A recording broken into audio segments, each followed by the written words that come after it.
திராட்சப்பழத்தோட்ட ஊழியங்கள் கர்த்தரருளின ஊழியங்கள் திராட்சப்பழத்தோட்ட ஊழியங்கள் கர்த்தரருளின ஊழியங்கள் அவரில் இழைத்திருந்து கனி கொடுப்போம் கர்த்தர் வாய்க்க செய்வார் அவரில் இழைத்திருந்து கனி கொடுப்போம் கர்த்தர் வாய்க்க செய்வார் துதி உமக்கே துதி உமக்கே துதி உமக்கே என்றுமே என்றும் துதி உமக்கே துதி உமக்கே துதி உமக்கே என்றுமே என்றும் துதி உமக்கே என்றுமே என்றும் துதி உமக்கே என்றுமே. சிறியவனை பொழுதிலிருந்தும் எளியவனை குப்பையிலிருந்தும் எடுத்து உயர்த்தி ராஜாக்களோடும் பிரபுக்களோடும் வந்திருக்க செய்கிற அருமை ஆண்டவர் இயேசு கிறிஸ்துவின் இனிதான நாமத்தினாலே இந்த சத்தத்தை கேட்கின்ற அனைத்து தேவனுடைய பிள்ளைகளுக்கும் என்னுடைய அன்பான வாழ்த்தல்கள். நீங்கள் கோடா கோடியை பெருகுவீர்களாக, உங்களுடைய பிள்ளைகள் கோடா கோடியை பெருகுவார்களாக என்று வாழ்த்துகிறேன்.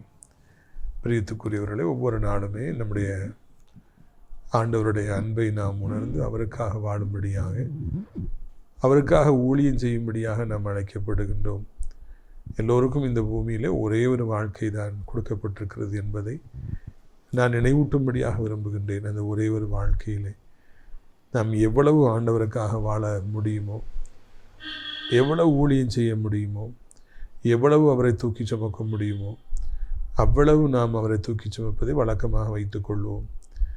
வேறு எந்த ஒரு காரியமும் நமக்கு எந்த பிரயோஜனத்தையும் தராது. ஆனால் ஆண்டவருக்காக நாம் நிற்கின்ற பொழுது கர்த்தர் பெரிய காரியங்களை நமக்கு செய்கின்றவராக இருக்கின்றார். பிரியத்துக்குரியவர்களே, இந்த நாளிலும் கூட நம்முடைய ஆண்டுடைய பிரதான கிருபையினாலே அடைக்கலான் குருவி எனப்பட்ட அந்த முதியோர் இல்லம் கட்டப்பட்டு அது முதியோர்களுக்காக திறக்கப்பட்டிருக்கிறது என்பதை நீங்கள் அறிவீர்கள். தமிழ்நாடு முழுவதும் உள்ள பெரியவர்கள், வயது சென்ற காலத்தில் இருப்பவர்கள், பிள்ளைகள் வெளிநாட்டில் இருப்பவர்கள், கவனிப்பதற்கு சரியான ஆட்களில் என்று சொல்லுபவர்கள், நீங்கள் உடனடியாக என்னை தொடர்பு கொண்டு இந்த அடைக்கலான் குருவி இல்லத்தில் வந்து தங்க வர வேண்டும் என்று உங்களை அன்போடு அழைக்கின்றோம். 4 ஏக்கர் நிலப்பரப்பு, வாக்கிங் போகலாம், நல்ல குளிர்ந்த காற்று, நல்ல விசாலமான அறைகள், நல்ல டாய்லெட் வசதிகள், பக்கத்தில் ஒட்டி தேவனுடைய மாளிகை என்று எல்லா வசதிகளும் உங்களுக்காக செய்யப்பட்டிருக்கின்றது. எனவே முதியவர்களே, நீங்கள் விரைவாக வந்து உங்கள் இடத்தை பிடிக்கும்படியாக அன்போடு நாம் கேட்டுக்கொள்கிறோம். அது மாத்திரமல்ல பிரியத்துக்குரியவர்களே, இந்த நாட்களிலே முதியோர் இல்லத்துக்கு தான கட்டுமான பணிகள் தொடர்ந்து நடைபெற்று வருகிறது. அலுமினியம் மற்றும் கிளாஸ் மூலமாக பார்ட்டிஷன் வைத்து எல்லாரையும் தனித்தனியாக நாம் தங்க வைப்பதற்காக முயற்சிகள் எடுத்து வருகிறோம். அதற்காக ஏற்கனவே நான் அறிவித்திருக்கிறேன், 3 லட்சம் ரூபாய் நாம் கொடுக்க வேண்டும். அதற்காக நீங்கள் ஜெபியுங்கள். கிச்சன் அருமையாக ரெடியாகிவிட்டது. இப்பொழுது நமக்கு ஃப்ரிட்ஜ் மாத்திரம் இல்லை. யாராவது கத்தரால் ஏவப்பட்டவர்கள் தாராளமாக ஃப்ரிட்ஜ் வாங்கி கொடுக்கலாம். இன்னுமாக டெம்போ ட்ராவலர் நமக்கு தேவை. எல்லாரையும் தேவனுடைய ஆலயத்துக்கு அழைத்து கொண்டு செல்வதற்காக நீங்கள் அதற்காகவும் ஜெபிக்க வேண்டும் என்று சொல்லி அன்போடு கூட அழைக்கின்றோம். கட்டுமான பணிகளுக்காக பல லட்சம் ரூபாய்கள் நமக்கு தேவையாக இருக்கின்றது. எனவே நீங்கள் நம்முடைய நிகழ்ச்சியை பார்க்கிற நீங்கள் நாள்தோறும் இந்த நல்ல பணிகளுக்காக ஜெபிக்க வேண்டும் என்று உங்களை அன்போடு கூட கேட்டுக்கொள்கிறோம். ரீத்துக்குரியவர்களே, நாளை தினத்திலே ஆசிரியர் தேவனுடைய மாளிகையில் வைத்து கிறிஸ்மஸ் கொண்டாட்டம் நடைபெறுகிறது. ஏழைகளுக்கு நல்ல வஸ்திரங்கள், புது ட்ரெஸ்ஸஸ் வழங்கப்படும். அது மாத்திரமல்ல, எல்லோருக்கும் நல்ல கிறிஸ்மஸ் மட்டன் விருந்து வழங்கப்படும். நீங்கள் எங்கிருந்தாலும் வந்து பங்கு பெற்று தேவனுடைய ஆசீர்வாதங்களை பெற்று செல்லும்படியாக உங்களை அன்போடு கூட அழைக்கின்றோம். பிரியத்துக்குரியவர்களே, தொடர்ந்து நம்முடைய ஊழியத்துக்காக ஜெபியுங்கள். நாங்களும் உங்களுக்காக ஜெபிக்கின்றோம். இந்நாளிலே 2 சாமுவேல் 15வது அதிகாரம் 2வது வசனம் முதல். மேலும் அப்சலோம் காலை தோறும் எழுந்திருந்து பட்டணத்து வாசலுக்கு போகிற வழி ஓரத்திலே நின்று கொண்டு, எவனாகிலும் தனக்கு இருக்கிற வழக்கு முகாந்திரமாய் ராஜாவின் இடத்துல நியாயம் விசாரிக்க போகும்போது அப்படின்னு சொல்லி பார்க்கின்றோம். அப்சலோமுடைய உண்மையான கலர் எப்போனாலும் கண்டிப்பாக வெளியே வரும். ஏற்கனவே ஒரு துணிகரமான பாவத்தை செய்து எந்த தண்டனையுமின்றி அவர் தப்பிக்கொண்டபடியினாலே அவருடைய மனதிற்குள்ளாக அந்த துன்மார்க்கமான எண்ணங்கள், துரோகமான எண்ணங்கள் எல்லாம் பொய் சொல்லுவதெல்லாம் அது பலம் பெற்று வருகிறது. நாள் செல்ல செல்ல உள்ளார்ந்த மனிதனுக்குள்ளே அப்சலோம் பலம் பெற்றபடியினாலே தன் மனதில் உள்ள திட்டங்களை அவர் செயல்படுத்தும்படியாக முதல் ஸ்டெப்பை அவர் எடுத்து வைத்தார். அதைத்தான் நாம் நேற்று பார்த்தோம். முன்பு ஓடுகிற காலாட்களையும் குதிரைகளையும் ரதங்களையும் அவர் சம்பாதித்தார். இரண்டாவதாக அவர் பட்டணத்துக்கு உள்ள ஜனங்கள் வர வழியில் போய் நின்றுக்கிறார். டெய்லி காலையில் ஹோம் ஒர்க் பண்ணுறார்.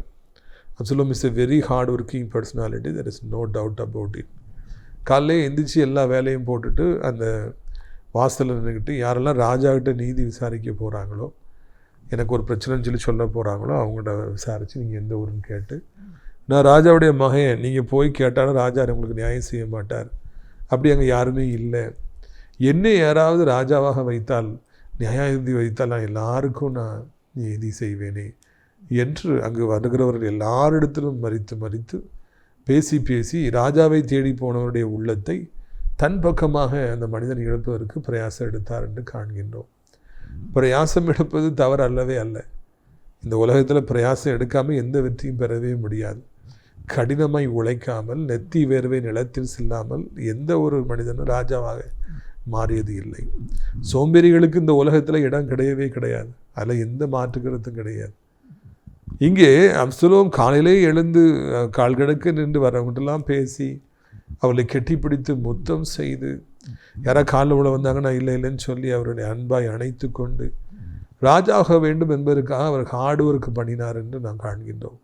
மத்தியானம் வரைக்கும் ஆட்கள் வந்திருப்பாங்க. ஒவ்வொருத்தரையாக பார்த்து அவர் பேசி என்னை யாராவது நியாயாதிபதி வச்சா எவ்வளோ நல்லாயிருக்கும், நான் உங்களுக்கெல்லாம் எவ்வளவு நீதி செய்வேன், நியாயம் செய்வேன் என்று சொல்லி அங்கே அப்சலோம் நாடகம் ஆடுவதை காண்கின்றோம்.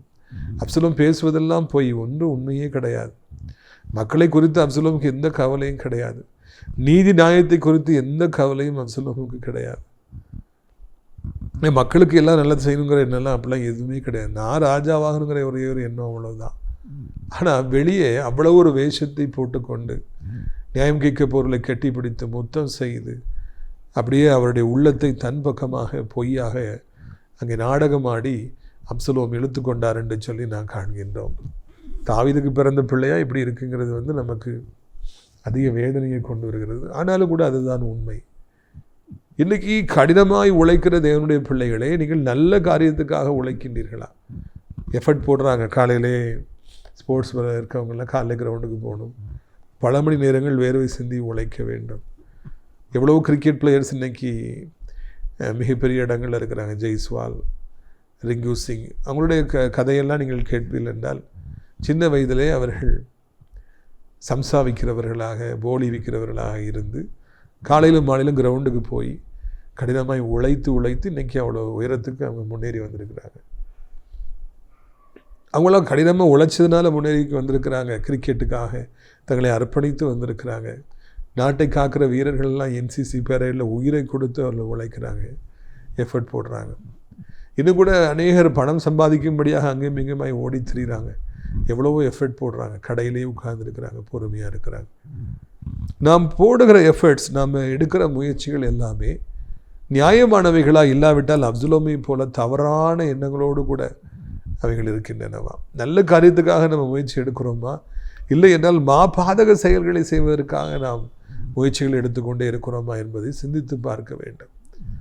நிறைய வாலிபர்கள் தவறான காரியங்களை சாதிக்க வேண்டும் என்பதற்காக சில இடங்களிலே போய் நிற்கிறாங்க, பார்த்துக்கிட்டே நிற்கிறாங்க. அவர்கள் நாடகம் ஆடுகின்ற நல்லவர்களைப் போல, உண்மையாய் அன்பாக இருப்பவர்களைப் போல காமிக்கிறாங்க.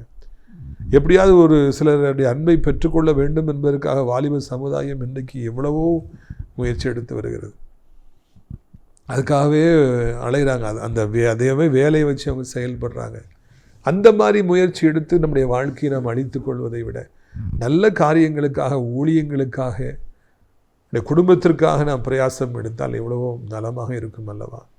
அப்சலோம் கஷ்டப்பட்டது சந்தேகமே இல்லை, முயற்சி எடுத்தது சந்தேகமே இல்லை, அதெல்லாம் பாராட்டணும். ஆனால் அவைகள் எல்லாமே நாடகங்கள், அவைகள் எல்லாமே பொய்யானவைகள், அவைகள் எல்லாமே வீணான காரியங்களுக்காக, அழிவை தேடும் காரியங்களுக்காக என்பதையே நான் தியானிக்கும் பொழுது அறிந்து கொள்கிறோம். மனிதர்கள் எதற்காக இன்றைக்கி பிரயாசப்படுறாங்க என்பதை நான் சிந்தித்து பார்க்க வேண்டும். நான் அடிக்கடி நான் சொல்லுவேன், தேவையில்லாமல் எதையும் நான் பேச விரும்பலை. ஒரு காரியத்தால் எந்த பிரயோஜனம் இல்லைன்னா அதை குறித்து பேசி என்ன பிரயோஜனம்?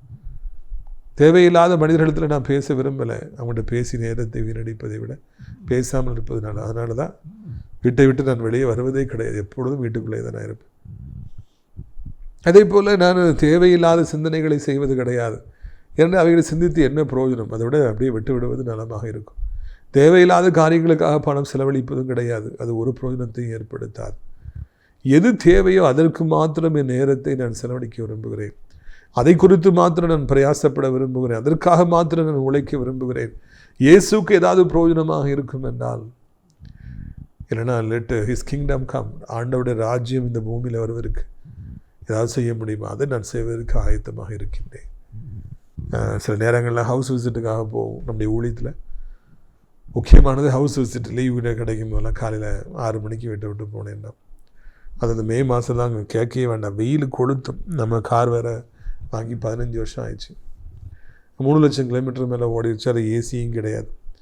அப்போது அந்த ஹவுஸ் விசிட்டுக்கு ஒவ்வொரு வீடாக சென்று அப்படி போய் நைட்டு 1 மணி 1:30 மணிக்கு நான் வீட்டுக்கு திரும்புவேன். அவ்வளோ எஃபர்ட் போட்டு மக்களை சந்திக்க வேண்டும். இல்லை வீடுகளில் போய் அவர்களுக்காக ஜெபிக்க வேண்டும். இல்லை எதிர்பார்த்துட்டு இருப்பாங்க, என்னை தேடி வருவதற்கு ஒருவரும் இல்லை என்று நினைப்பாங்க. அதனால் வீடுகளுக்கு போய் சந்தித்து அவர்களுக்காக ஜெபிக்க வேண்டும் என்கிற வாஞ்சையால் நான் எவ்வளோ முயற்சிகள் எடுப்பேன். இந்த காலமெல்லாம் நான் ஆண்டவருடைய ஊழியத்திற்காக ஓடி பிரயாசம் எடுத்து நான் வாழ ஆண்டவர் எனக்கு உதவி செய்திருக்கிறார்.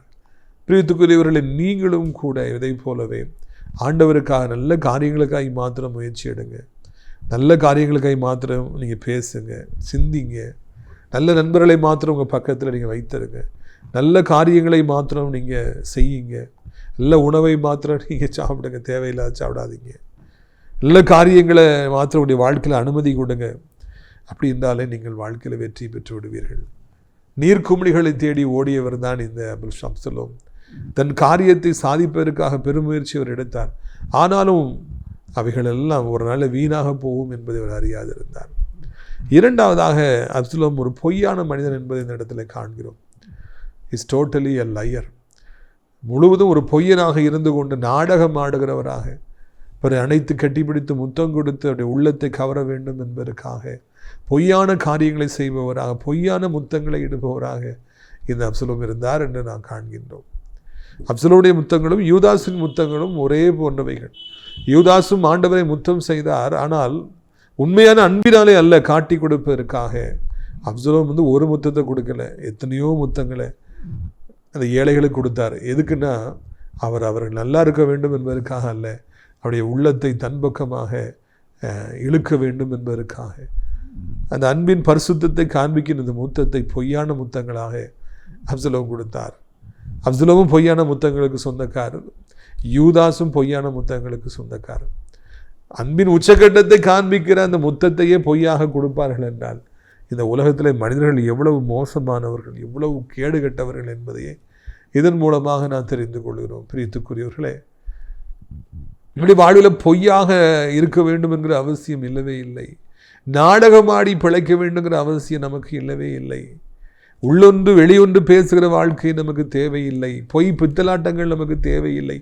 இதைத்தான் இங்கே அப்சலோம் செய்து கொண்டிருந்தார்.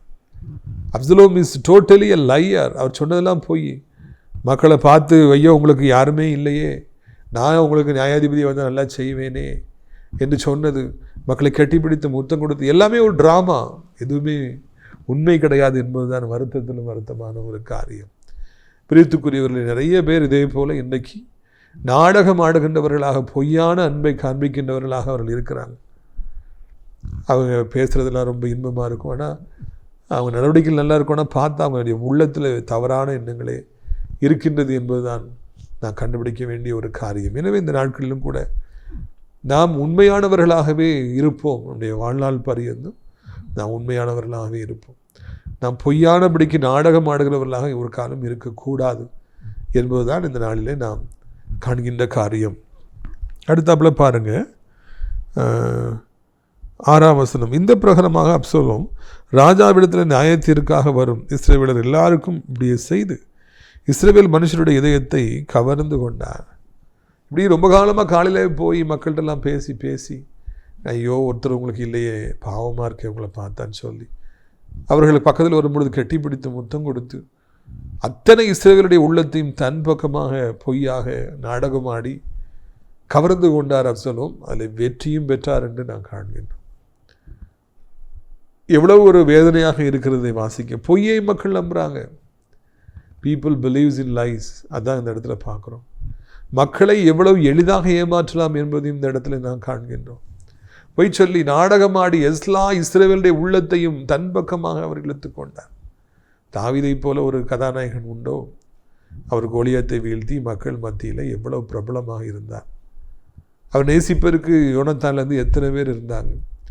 எவ்வளவு நல்ல ஒரு ஆட்சி செய்தார். ஆனால் அவர்கிட்ட கூட இல்லாத மக்கள், அவர் கூட இவ்வளோ ஆதரவு கிடையாது. இப்போ எல்லாரும் அப்படியே அப்சலோம் பக்கமாக சாஞ்சிட்டாங்க. ஒரு சில மாதங்களிலே, ஒரு சில வருடங்களிலே மொத்த இஸ்ரவேலையும் தன் பக்கமாக இழுக்கிற வல்லமை அங்கே அப்சலோமுக்கு இருந்தது. அவருடைய பொய்க்கு இருந்தது, அவருடைய பொய் முத்தங்களுக்கு இருந்தது, அவருடைய நாடகங்களுக்கு இருந்தது என்று சொல்லி காண்கின்றோம். அத்தனை பேரும் அப்சலோமின் பக்கமாக இழுக்கப்பட்டார்கள். அத்தனை பேரையும் அங்கே அப்சலோம் ஏமாற்றினார் என்று நான் காண்கின்றோம். பிரித்துக்குரியவர்களை பொய் சில நேரங்களில் வேகமாக பரபரப்பாக அது கிரியை செய்கின்றது. அதன் மூலமாக அநேக ஆதாயங்கள் கிடைக்கின்றன. பொய்னாவினாலே ஆதாயத்தை சம்பாதிப்பவர்கள் சாவுக்கு சுவாசம் விடுறவங்கள மாதிரி இருக்கிறாங்க. கடைசி நேரத்தில் சுவாசம் விடுறவங்கள மாதிரி அவங்க இருக்கிறாங்க அப்படின்னு சொல்லி நம்ம வாசிக்கின்றோம். அவருடைய பொய் மக்களை தொடுகிறது. அந்த நாடகம் ஆடி அவர் எல்லாரையும் தன் பக்கமாக அவர் இழுத்து கொண்டார். வெளியிருந்து பார்க்கும் பொழுது ஒரு மனிதன் பொய் சொன்னால் இவ்வளவு பிரபலமாக முடியுமா என்பதெல்லாம் இந்த இடத்துல நான் காண்கின்றோம். பிரித்துக்குரியவர்களே, நாம் வேதனைப்படுகிறோம். ஆனாலும் கூட அதுதான் உண்மை என்பது இந்த இடத்துல காண்கிறோம். இன்றைக்கு உங்களையும் உங்களுடைய வாழ்க்கையிலும் கூட ஒரு சிலர் பொய்யாக நாடகமாடி ஏமாற்றி இருக்கலாம். உங்களை நம்பாதவர்கள், உங்களை நம்பாதவர்களும் பொய்யான மனிதர்களை நம்பிக்கொண்டிருக்கலாம்.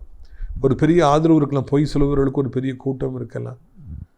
அப்சலோமுக்கு எப்பொழுதுமே பின்பாக அநேகர் வந்தது போல் அவர்களுக்கும் அநேகர் வரலாம். என்னையா நான் உண்மை உத்தமாக வாழ்கிறேன், நான் ஆண்டவருக்கு ஊழியம் செய்கிறேன், எனக்கு சப்போர்ட்டாக ஒருவரும் இல்லை, ஆனால் பொய் பித்தலாட்ட ஆடுற இவனுக்கு இவ்வளவு கூட்டம் இருக்கிறதா, மக்கள் மத்தியில் இவ்வளவு ஆதரவாக இருக்கிறதா என்று சொல்லி கூட நீங்கள் நினைக்கலாம். பிரித்துக்குரியவர்களே, நான் அன்றைக்கி ஒரு நாள் ரோட்டில் போகும்போது நிறைய வசனங்களையும் நிறைய பெரியோருடைய சான்றோருடைய கோட்பாடுகளையும் தத்துவங்களையும் அவங்க உற்சவத்தில் எழுதியிருந்தாங்க. அதில் நான் வாசித்தேன், உண்மையோட பொய் பரபரப்பானது. உண்மையை சொன்னால் யாரும் அதிகமாக ஆசையோடு கேட்கறதில்ல, அது மக்களுடைய மனதை தொடுறதில்லை. ஆனால் பொய் சொன்னாங்கன்னா ரொம்ப பரபரப்பாக இருக்குது. எல்லாரும் அதை கேட்குறாங்க, என்னன்னு சொல்லி கேட்குறாங்க. அப்படியா உனக்கு தெரியுமா பொய் பரபரப்பானது என்று சொல்லி அதில் எழுதி வைத்திருந்தார்கள். அதை வாசித்த பொழுது எனக்கு அந்த வார்த்தை சிந்தனை செய்ய வைத்தது. என்ன? S it is true. மக்களெல்லாம் இன்றைக்கி பொய்யை விரும்பி கேட்குறாங்க, பொய்யைகளை நம்புகிறாங்க, பொய்க்கு பின்னால் போகிறாங்க. உண்மையை வாழ்பவர்களுக்கோ, கர்த்தருடைய ஊழியக்காரர்களுக்கோ, கர்த்தருடைய பிள்ளைகளுக்கோ இன்றைக்கு இந்த சமுதாயத்தில் மரியாதை இருப்பதில்லை என்பதை காண்கின்றோம். நாம் வேதனைப்படுகின்றோம். சில மாதங்களிலே, சில வருடங்களிலேயே கடின உழைப்பின் மூலமாக, நாடகத்தின் மூலமாக கால் கடக்க நின்று ஏராளமான ஜனங்களுடைய இதயத்தை அவர் சம்பாதித்து கொண்டார் என்று நாம் காண்கின்றோம். அன்புக்குரியவர்களை, இந்த நாளிலும் கூட நம்மோடு கூட நம்முடைய ஆண்டவர் பேசுகின்றவராக இருக்கின்றார். நமக்கு அப்படி ஒரு கூட்டம் தேவையில்லை. பொய் சொல்லி ஒரு கூட்டத்தை கூட்ட வேண்டுங்கிற அவசியம் இல்லை. நாடகமாடி பிற ஏமாற்றி ஒரு பெரிய ஆதாயம் நமக்கு கிடைக்க வேண்டுங்கிற அவசியம் நமக்கு இல்லவே இல்லை. நாம் எப்பொழுதும் உண்மையானவர்களாக இருப்போம். நம்முடைய வார்த்தைகள் உண்மையானவைகளாக, சத்தியமானவைகளாய் மாத்திரம் இருக்கட்டும். அதன் மூலமாக சில ஆதாயங்கள் கிடைக்காமல் போனாலும் பரவாயில்லை. உண்மையை சொன்னது நிமித்தமாக, நியாயத்திற்காக நின்று நிமித்தமாக சில நேரங்களில் தண்டிக்கப்பட்டாலும் பரவாயில்லை. நான் இப்படித்தான் இருப்பேன், நான் உண்மைக்காக தான் வாழ்வேன் எனப்பட்ட மன உறுதி நமக்கு நிச்சயமாக தேவை என்பதை மறந்து போகவே கூடாது. பிரித்துக்குரியவர்கள், இதைத்தான் இந்த நாளிலே ஆண்டவரின் சார்பாக நான் பேசும்படியாக விரும்புகிறேன். அப்சலோம் தன் இதயம் முழுவதையும், அவன் இஸ்ரவேல் முழுவதையும் தன் பக்கமாக இழுத்து கொண்டார். என்ன பிரயோஜனம்? இந்த வசனத்தை எனக்கு ஞாபகத்துக்கு வருது. மனிதன் உலகம் முழுவதையும் ஆதாயப்படுத்தி கொண்டாலும் தன் ஆத்மாவை அவன் நஷ்டப்படுத்தினான் அவனுக்கு லாபம் என்று. அப்சலோம் எல்லாரையும் தான் பக்கமாக கொண்டு வந்தார். ஆனால் அவனுடைய ஆத்மா இழந்து போனால் அது எவ்வளோ நஷ்டமாயிருங்கிறத அவர் அறிந்து கொள்ளவில்லை. எனவே இந்த நாளிலும் கூட சத்தியத்தை கேட்குற நீங்கள், ஆண்டவரை, நான் உமக்கு பிரியமாக வாழ்வேன், ஆண்டவரை, நான் உம்மை தூக்கி சுமப்பேன், உமக்காக ஓடுவேன், உண்மையான அன்பை எல்லாருக்கும் நான் காண்பிப்பேன், உண்மையான காரியங்களை மாத்திரமே சொல்வேன், பொய்யான வாக்குறுதிகளை நான் கொடுக்க மாட்டேன் என்று சொல்லி உண்மையானவைகளுக்காக நாம் வாழ்வோம் என்றால் நம்முடைய வாழ்க்கை இன்பகரமாக இருக்கும் என்பதில் சந்தேகம் இல்லவே இல்லை. பிரியத்துக்குரியவர்கள், இந்த நாளிலும் கூட கர்த்தர் உங்களை ஆசீர்வதிப்பாராக.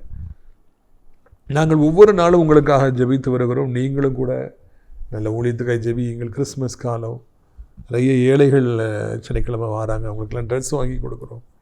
விருப்பப்பட்டால் நீங்கள் தாராளமாய் ஏழைகளை நினைக்கலாம் என்பதை மிக மகிழ்ச்சியோடு கூட தெரிவித்துக் கொள்ள விரும்புகிறோம். முதியோர்களை நீங்கள் அடைக்கலான் குருவி இல்லத்துக்கு வர வேண்டும் என்று அன்போடு அழைக்கின்றோம்.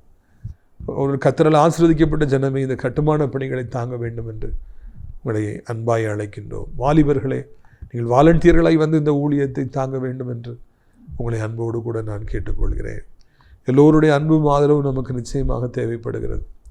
நீங்கள் தினந்தோறும் ஜெபிக்கின்றபடியினால்தான், தாங்குகின்றபடியினால்தான் இந்த கட்டுமான பணிகள் எல்லாம் இவ்வளவு தூரம் நடைபெற்று வர ஆண்டவர் உதவி செய்திருக்கிறார். இன்னும் எவ்வளவோ காரியங்கள் நமக்காக காத்திருக்கிறது.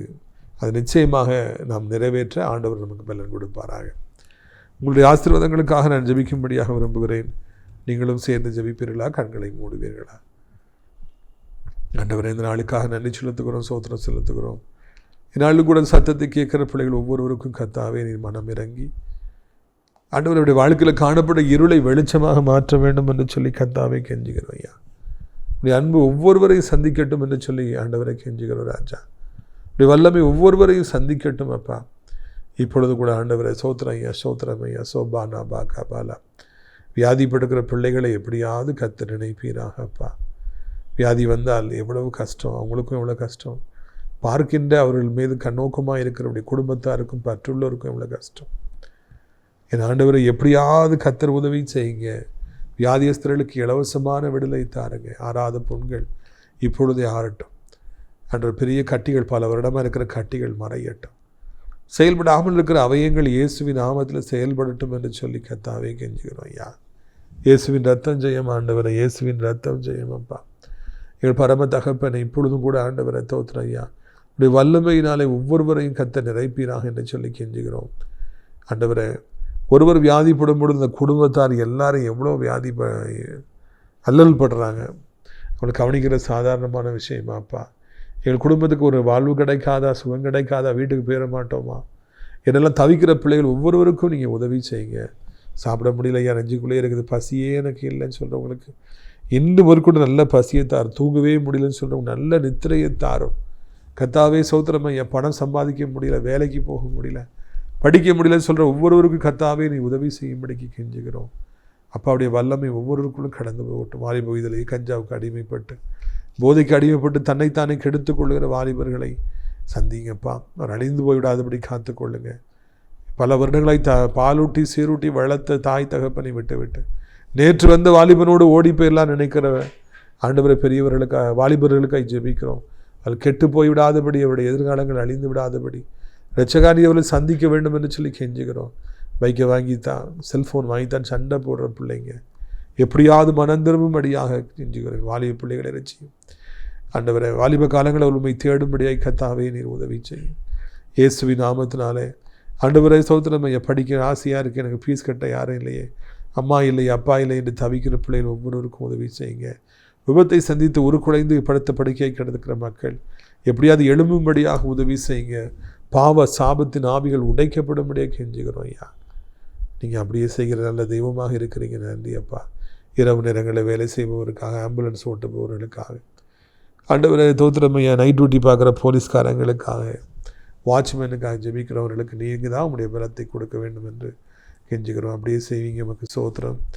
இப்பொழுது கூட நல்லவரே, வல்லவரே, உடைய வல்லமையான கரம் ஆண்டவரை தோத்திரம் ஐயா, பல வருடமாய் காத்திருக்கிற பிள்ளைகளுக்கு நல்ல செய்தியை கொண்டு வரட்டும். அடைக்கப்பட்டிருக்கிற கற்பங்கள் இயேசுவின் நாமத்தில் திறக்கட்டும், நிந்தைகள் நீங்கட்டும் என்று சொல்லி கெஞ்சுகிறோம். அப்பா சோத்திரம் ஐயா, வேலைக்காய் காத்திருக்கிற பிள்ளைகளுக்கு வேலையை தாரும். கடன் பாரங்களை நீக்கி உடைத்து போட்டு வரணும். வயதானவர்கள் 2 கைகளை ஏந்தி கொள்ளும். கீழே விழுந்து விடாதபடி, எலும்புகள் முறிந்து விடாதபடி எப்படியாவது காத்துக்கொள்ளுங்க. இறைவாய் நாள் உலகம் முழுக்க அத்தனை நாடுகளையும் நாங்கள் ஆசீர்வதிக்கிறோம். அவர்களுக்காக ஜெபிக்கிறோம். தாய் திரு நாடாக இந்தியாவிற்காக, தமிழ்நாட்டுக்காக ஜெபிக்கிறோம். ஆண்டவரை தோத்திரம் ஐயா, எல்லா மதத்தவர்களையும் ஆசீர்வதிங்க. நம்முடைய ஆசிரியர் திராட்சைப்பழத்தோட்ட ஊழியங்களை நேசிக்கிறேன், நம்முடைய ஊழியங்களை தாங்குகிறேன், அறிமுகப்படுத்துகிறேன், பார்க்கின்றேன். ஆண்டவர் ஒவ்வொருவருக்கும் கர்த்தர் உதவி செய்யுங்க. வருகின்ற காலங்களில் இருக்கட்டும். இயேசுவின் நாமத்தினாலே தகப்பனை ஆசீர்வதி. இயேசுவின் மூலம் ஜெபிக்கிறோம் பிதாவே, ஆமென். என் ஆத்துமாவை கர்த்தரை சோத்திரி, என் உன்னுடைய கர்த்தரை நாமத்தை சோத்திரி. என் ஆத்துமாவை கர்த்தரை சோத்திரி, அவர் செய்த சகல உபகாரங்களை ஒருபொழுதும் மறவாதே. உன்னுடைய கர்த்தராகிய இயேசு கிறிஸ்துவின் கிருபையும் பிதாவாகிய தேவனுடைய அன்பு பரிசுத்தாவின் அந்யோன்ய ஐக்கியமான பிரசன்னம் அனைவருடைய இன்றைக்கு சதா காலங்களில் நிலைத்திருப்பதாக. Hallelujah, hallelujah. God bless you. ஆமென்.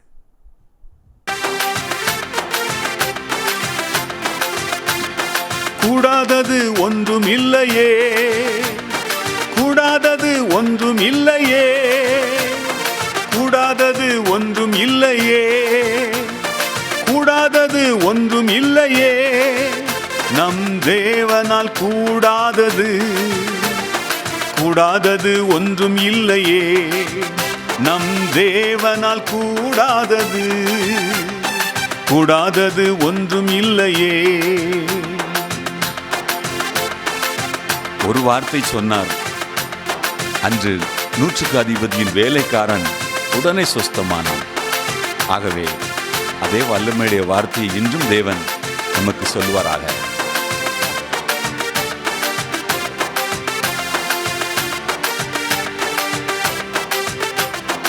ஒரே ஒரு வார்த்தை சொன்னாரே, வேலைக்காரன் சொஸ்தமானானே. ஒரே ஒரு வார்த்தை சொன்னாரே, வேலைக்காரன் சொஸ்தமானானே. சுத்தமாகு என்று சொன்னாரே, குஷ்டரோகி சொஸ்தமானானே. சுத்தமாகு என்று சொன்னாரே, குஷ்டரோகி சொஸ்தமானானே. மனுஷரால் கூடாதது தேவனால் கூடுமே, மனுஷரால் கூடாதது தேவனால் கூடுமே, மனுஷரால் கூடாதது தேவனால் கூடுமே, மனுஷரால் கூடாதது தேவனால் கூடுமே. கூடாதது ஒன்றும் இல்லையே, கூடாதது ஒன்றும் இல்லையே.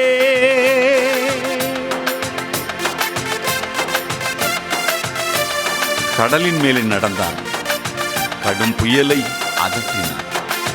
பாடையை தொட்டார், வாலிபன் பிழைத்தான். தேவன் எவ்வளவு நல்லவராக இருக்கிறார். இன்றும் அதே வல்லமையுடைய ஆண்டவர் இன்றும் அவரை விசுவாசிப்பவர்களுக்கு இதே அற்புதங்களை செய்கிறாரே.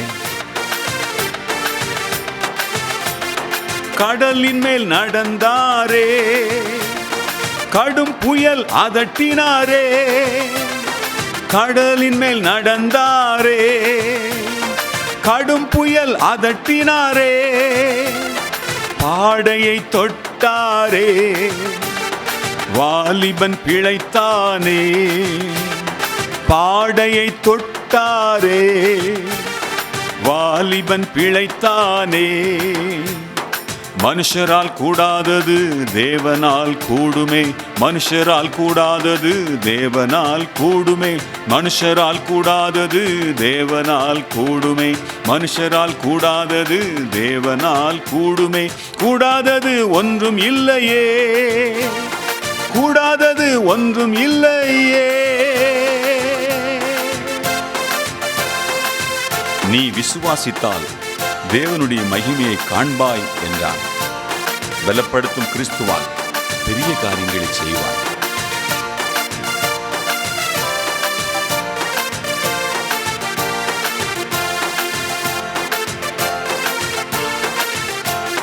நீ விசுவாசித்தாலே தேவ மகிமை காண்பாயே.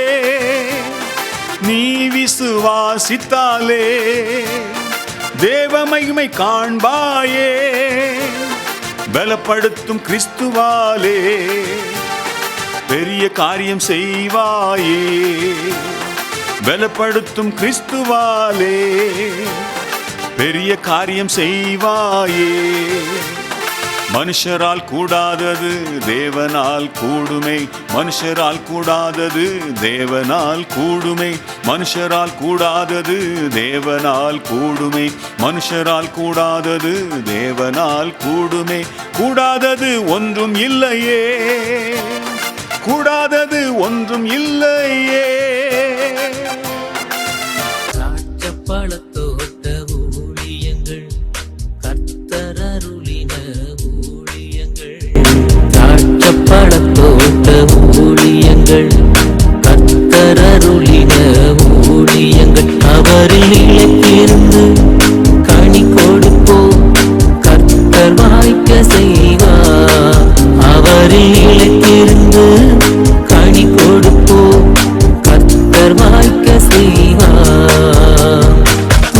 உமக்கே துதி உமக்கே